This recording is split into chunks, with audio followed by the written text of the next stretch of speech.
5 steps para matransfer ang titulo ng taong namatay na. Number 1, pumunta sa BIR at kumuha ng CAR o tinatawag nating Certificate Authorizing Registration. Para makuha ito, kailangan niyo po muna magbayad ng estate tax. Kailangan niyo pong tandaan na ang estate tax ay babayaran natin sa BIR kung saan residente yung taong pumanaw na.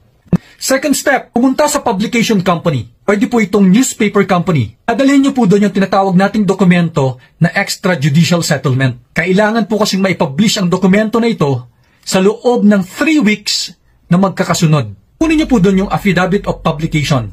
Number 3, pumunta sa treasurer's office. Magbabayad po kayo doon ng transfer tax fee at kukunin yung tax clearance. Number 4, pumunta sa registry of deeds. Dito po dadalhin nyo na lahat ng requirements na galing sa BIR, galing sa treasurer's office, sa publication company. Pagkatapos nyo po nasubmit lahat ng yan, hihintayin nyo na pong mai-release yung mga titulo na nakapangalan na ron sa mga tagapagmana.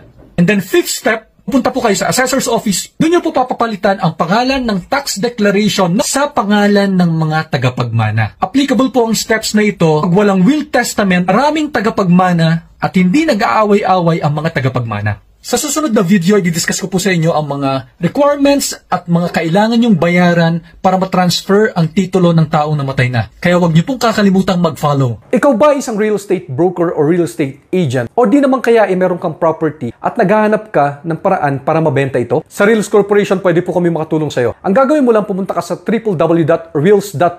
Mag-register po kayo doon for free. Tapos i-list nyo po yung mga property nyo doon. Para kami ng mga real estate agent and brokers na nakasubscribe sa Reels ay mag-market para sa property mo at matulungan ka na maibenta ito. This is Roman Jonyoso, the CEO of Reals Corporation. Bye-bye!